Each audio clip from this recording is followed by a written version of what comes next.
morning, breaking news. We gonna get straight into it, y'all. The Charlotte Hornets are trading the rights to 13th overall pick Kobe Bryant to the Los Angeles Lakers, y'all, in exchange for Vlade Divac. It seemed like the boy Kobe Bryant threatened to play in Italy if he wasn't chose by the team of his liking.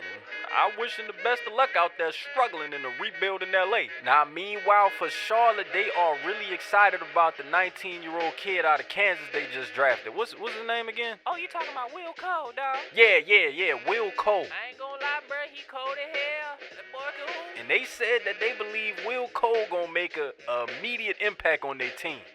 It kind of makes you wonder if Charlotte made the right decision by keeping Cole, or will Bryant turn out to be a better player? Man, I mean, the 1996-97 season will have fans wondering, Will or Kobe?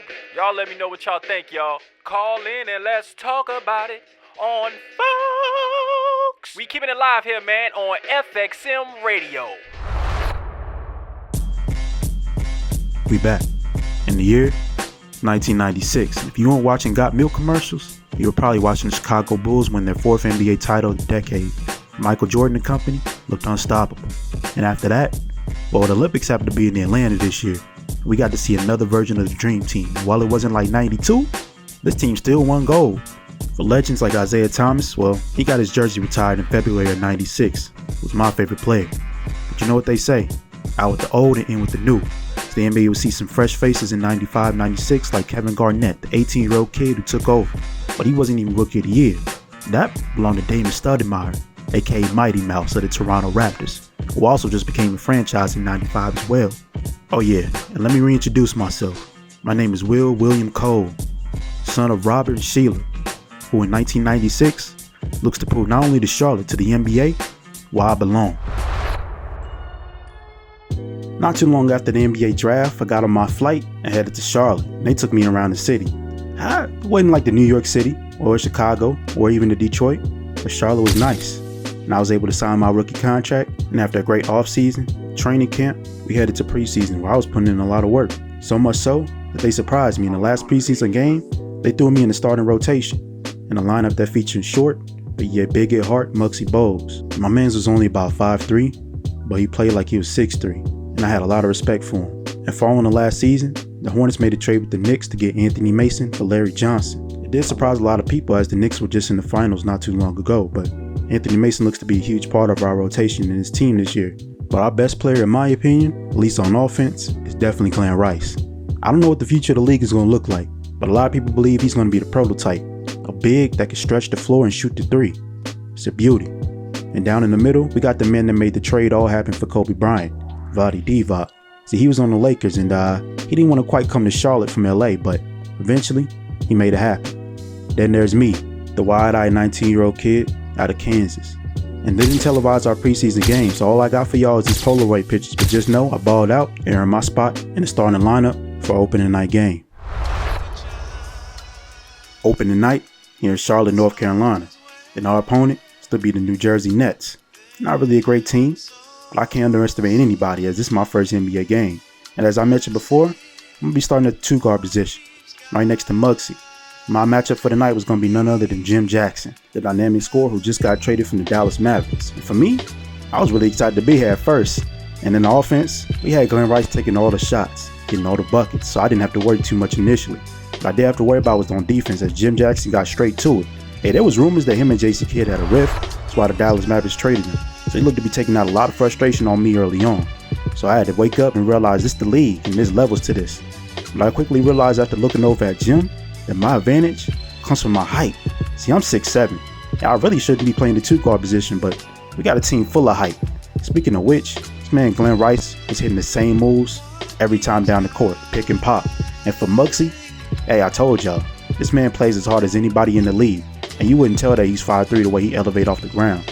So for me, I had to get my spots and figure out what I was going to do to impact this offense positively. Initially, that was coming off curls, but I didn't trust my jump shot at first, I ain't gonna lie to y'all. And Del Curry, I could hear him all the way over here. He was yelling at me like, "Rook, shoot it." See, Del was the best shooter in the NBA in my opinion, and he was used to coming off curls and letting it fly. See, that's not my game.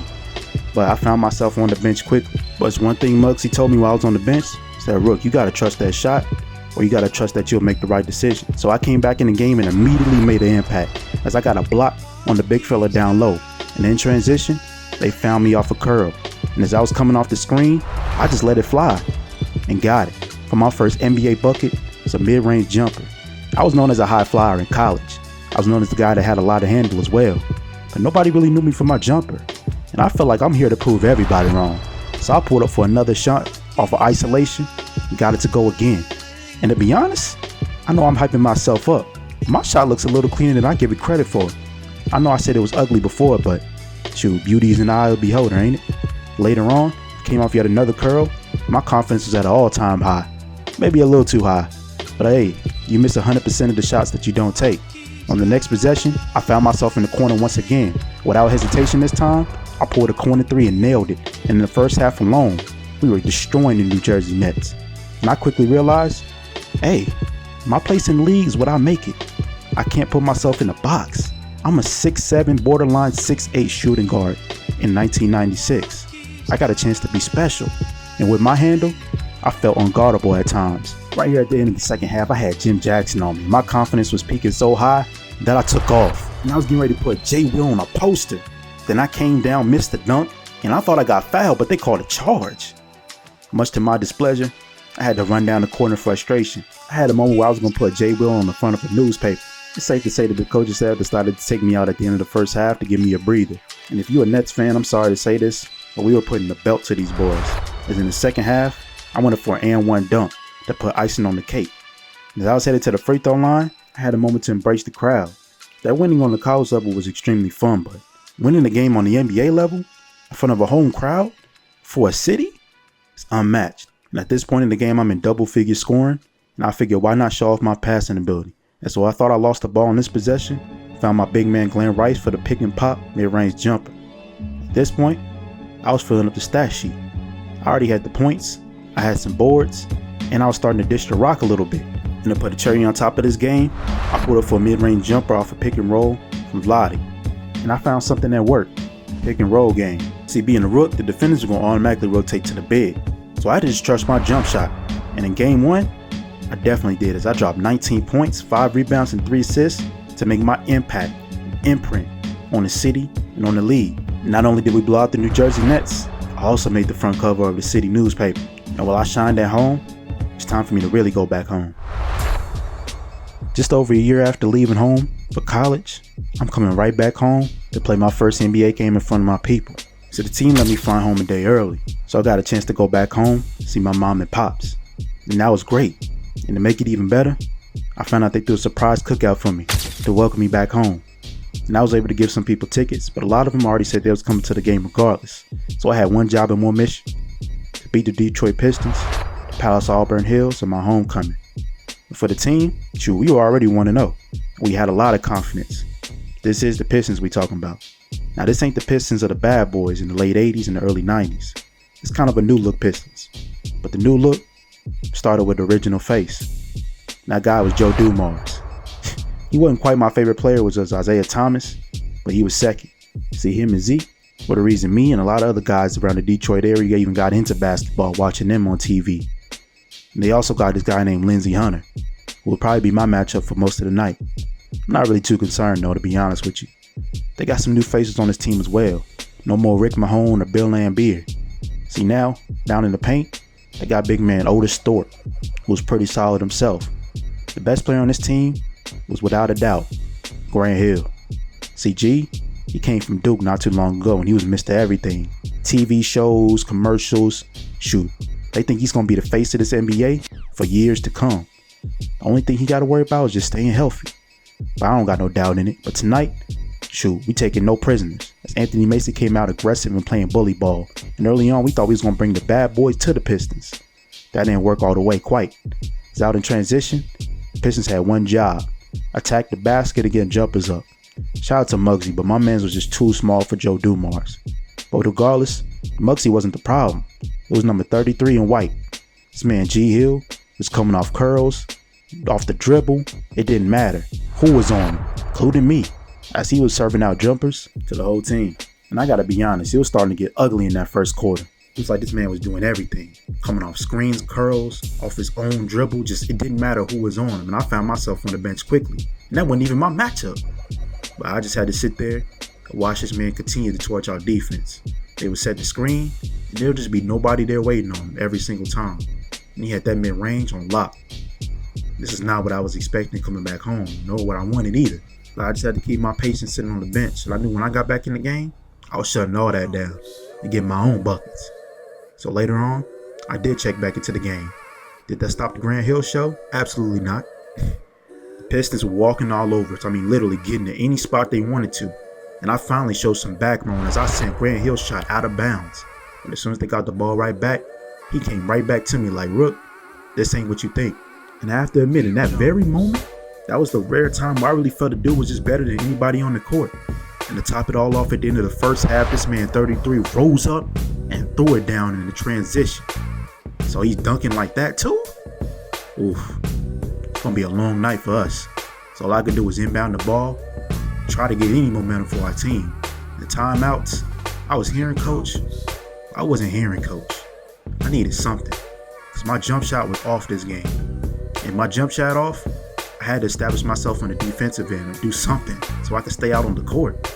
I know they say if you don't succeed, try again. But what if you try again and that don't work? Well, for me, I figured it was the passing game. Maybe I need to let off the jumper, focus on moving the ball, which I did. In the second half, we finally got a little spark as the ball was moving a lot more. These were one of the rare times I got a chance to play with Dell Curry on the court. When we got him open, we knew it was lights out. But with this three right here in the fourth quarter, he cut the lead down to single digits, and the momentum was moving.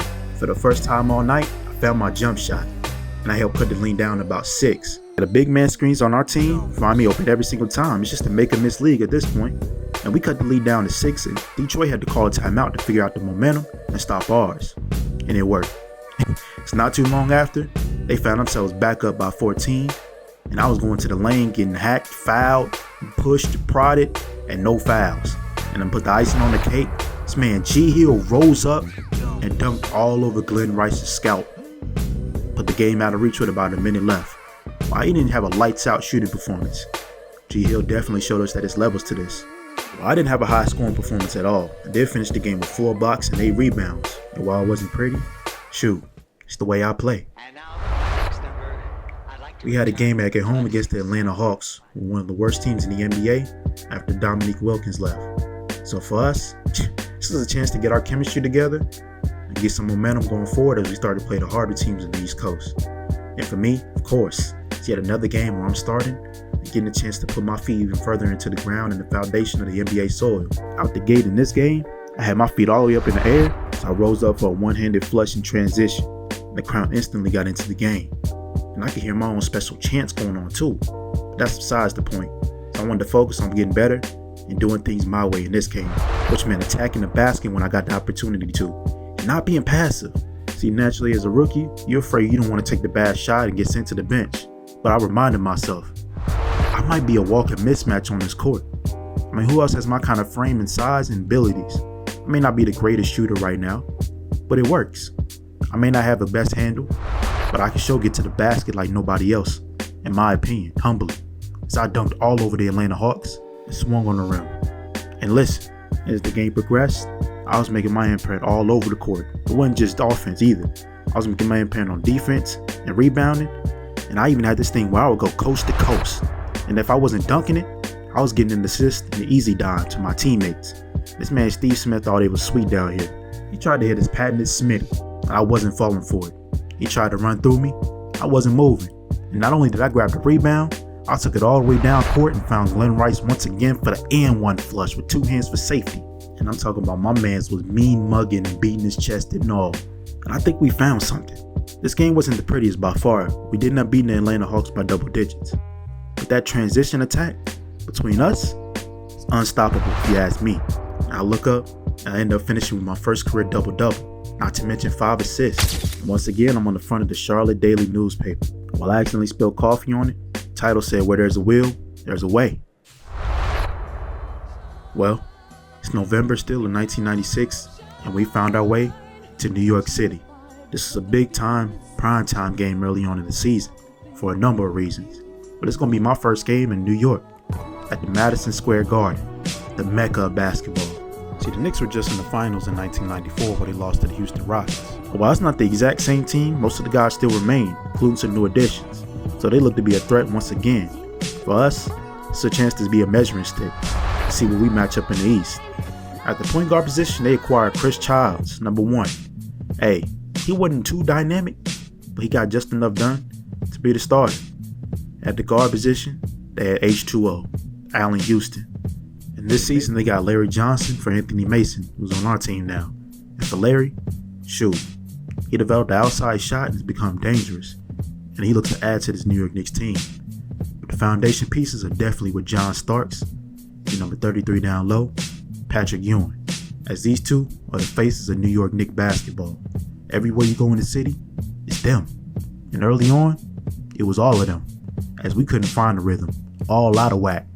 And then the transition, shoot, it was like Muggsy might as well not even be there, as Chris took it to the basket and laid it in. But just like any good team, eventually you find a rhythm, and just may take a couple shots. Just ask Glenn Rice, as he finally found his stroke. Down low, Vlade was having his hands full with the Georgetown legend. Patrick Ewing was cooking and dominating. But for me, my first bucket came off a screen and curl, as I pulled up for 3 and nailed it. For my first jumper, the bucket, the garden. And I hope the photographer took that picture, but I want that later.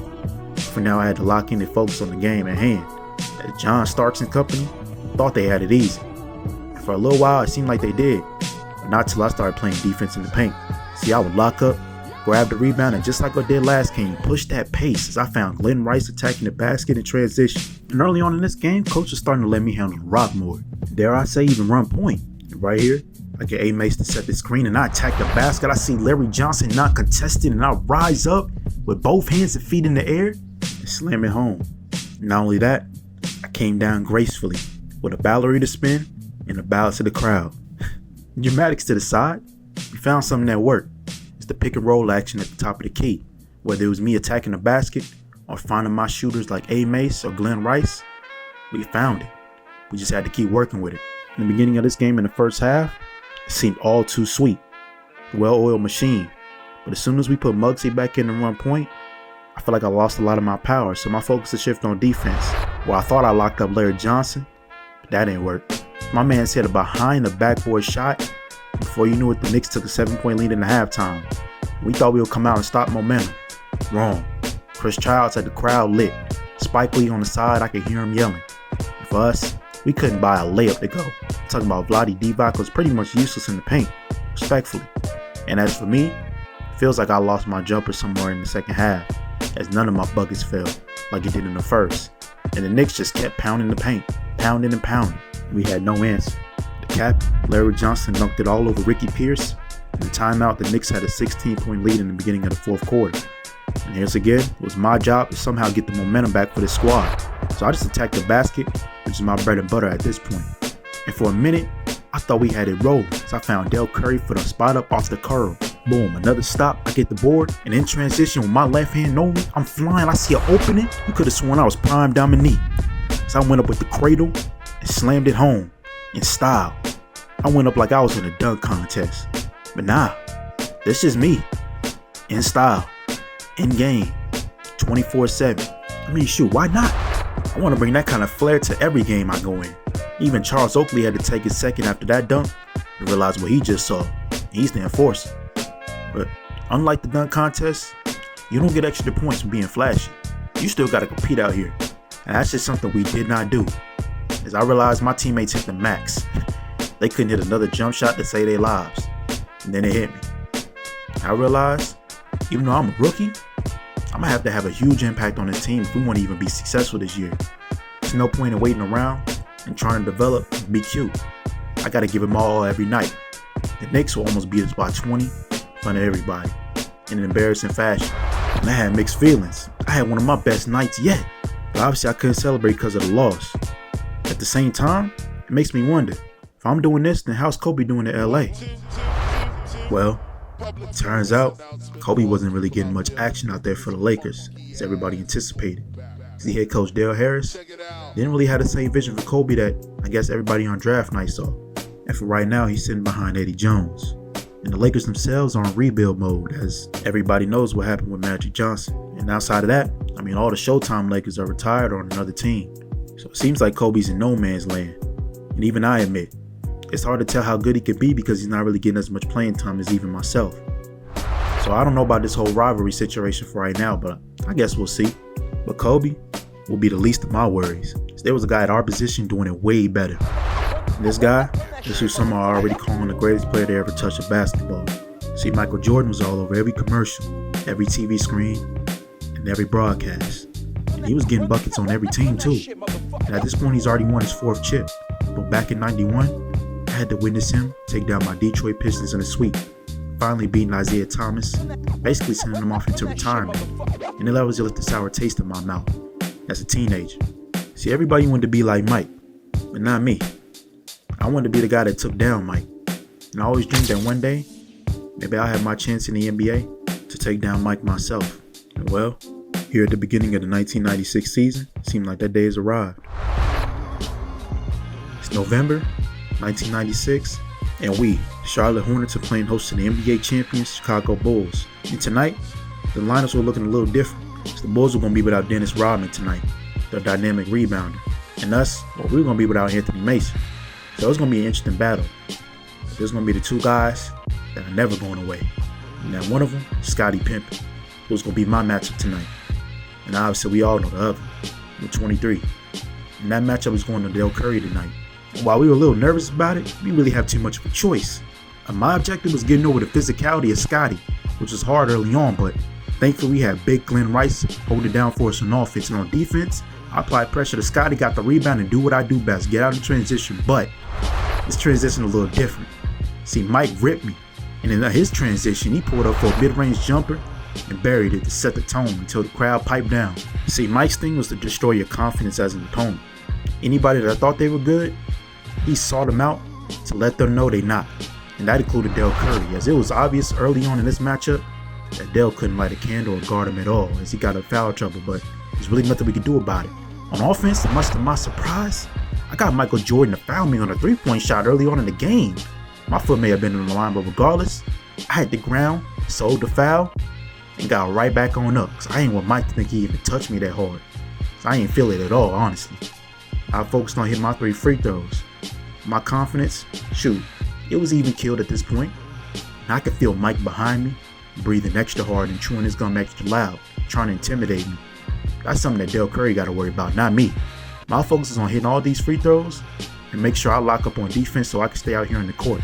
See, in the back of my head, I wanted to guard Mike, because watching Dell get cooked just irritated me bad. Thankfully on offense, nobody could light a candle to Glenn Rice either. And for me, I came off another double screen. This time I was wide open and hit the 3. And that sent the Bulls into a timeout. And I was rolling, so was the team. But of course, the coaching staff decided to take me out to get some rest. And it was at that moment where I had to be a witness, front row, to the show. See, Mike, he knew nobody on our bench could guard him either. That's why I wanted to be out there. But he decided to take his time on offense, get into isolation and hit his patented post fadeaway from the mid-range. And in transition, he could blow by anybody. Minute by minute, you could slowly feel him start to gain even more momentum. It didn't take much for him at all. And as I was standing at the scores table, I had to bear witness to him just cooking us, talking about mid-range galore. And I had my hand on my hip just itching and waiting to get back in the game. In my head, I'm already seeing myself lock him down and lock him up. Hey, if you play ball, you already know what that feels like. In your head, you doing everything right. It's looking easy. Then, you gotta actually step between the lines and make it happen. And in the second quarter, I had to guard Mike. Mike had to guard me too, but that's just not how he saw it. See, he saw me and thought it was Butterfingers, sweet, and tried to go for the mid-range shot over me, and it didn't work at first. So with that, I got out in transition and got an easy layup. See, he wasn't gonna be all that. I told y'all this in my head already. So this time, he takes his time a little bit more, gets better position, and does rise up and hit the shot over me. But once again, I can't turn this into a one-on-one matchup. That's how you look up and lose the game. But it was hard not to, because it seemed like every time down the court, Mike knew I was a rookie and he tried to embarrass me. And right here, he blew right past me and dunked it all over my man's Anthony Mason, who wasn't starting because he was dealing with injury and I already felt bad. So I let Mike go right to him. And sure enough, that probably was sending Anthony back to the bench. And all I could be was frustrated. As we headed into the third quarter and played most of it, The frustrations grew a little bit stronger as the Bulls would take a noticeable lead on us going into the fourth. But I knew I had to step up for my team if we wanted to win. No ifs, ands, or buts. So right here at the beginning of the fourth quarter, I set the tone. Now, Scotty locked me up on his three-point shot that I was trying to take. I got my man Glenn Rice to set me a screen, and then Scotty was still there. I had to make a decision, either pass it or go right through Scotty's chest. And I chose the latter. And as the fourth quarter progressed, Mike came back into the game. Everybody knew it was 23 time. This is where he shines and just completely destroys the team. But early on, he started missing. Around the 4-minute mark, we had a window of opportunity, as we were only down about 6 points. So I found myself attacking the basket and becoming a facilitator. So I fell out getting Rice. The next possession, you just know Mike was going to come back and hit another shot, but it takes a village. As we got the stop on Mike, and on offense, my man Glenn Rice attacked the basket and finished it, cut the lead down to 2. So with about a minute and some change left, Mike fades from almost the 3-point line, finally buries a jumper over Dale Curry. And while it seemed like a mismatch early on, I got to give Dale some credit. He was trying his hardest, but there's nothing you can do about that. So with a 4-point game on the line, we had to figure out a way to come right back. So about a little over a minute left, we run the perfect play to get Vladi wide open for a dunk and an and one. In the 2-point game, Vladi hits a free throw, cut it to 1. With a minute and 40 left, and while Vladi was having a terrible night, all we needed for him to do was hit a free throw, which he did. And on defense, once again, Dale Curry plays outstanding defense and we get to stop. And out in transition, Glenn Rice has the ball, and I guess Muggsy Bogues really thought he was 6'3", because he went up for a terrible layup. Got it blocked, but did get the ball right back. With only about 13 left on the shot clock, we were in scramble mode as no play was being ran. Now the ball's in my hands to make a play. And I look up, it's only 3 seconds on the shot clock. And I pinned and passed it to Vladi, who I knew wasn't hitting the shot. So the Bulls got the ball right back. A little time on the clock. Seemed like they rushed things a little bit. Thankfully for them, we had to foul Scotty. Scotty was having a rough night, primarily thanks to me because I was guarding him most of the time, but all he had to do was knock down these 2 free throws and give the Bulls a 3-point lead with less than a minute left. And as the first free throw went up, much to everybody's surprise, it was off, especially Scotty's. And while I was there at the free throw line enjoying that, I have to admit I was tired. This was my first big prime time, close time game. Scotty would knock down the second free throw to get him a 2-point lead, but on the next possession, we had nothing going for us. And once again, I had to throw up a terrible late shot, and a shot clock violation happened. And in the 2-point game, we blew a possession. And that seemed like it was about to be all she wrote. And for me, I couldn't help but think, wow, what kind of execution was that? See, now the ball is in number 23's hands with a 2-point game and a chance to take us out the game completely. And all we had to rely on was Dale Curry on an island by himself. I wanted to help, but I couldn't. With everybody holding their breath as the shot clock winded down, Mike would spin, pull, and miss. And Muggsy would secure the rebound with 10 seconds left exactly and call a timeout. And much to everybody's surprise, coach would draw up a play where I would have the ball off the inbound. And he said, "Rook, I want you to wait on the screen from Glenn Rice and run a pick and pop." So, off the inbound, I got positioned on Scotty and called for the ball. And I knew Scotty was all world defensively, so I couldn't play around with it. But instead of Glenn Rice coming, this man Vladi Divac would come set the screen, which didn't make it work. So with only 5 seconds left on the clock, I had to improvise. And initially I was going left, but I decided to go right and fade. And with my feet inside the arc, I pulled a game-tying shot, closed my eyes, and all I could do is pray the ball would go in the basket. And it did. The biggest shot of my life. And just like that, we got a tied game at 79 all. The crowd erupted. My excitement was through my flat top. But I had to quickly calm down as we had to go into a timeout and realize there was still 0.6 on the clock. But take a second to hear the crowd in this arena, because I can't describe it.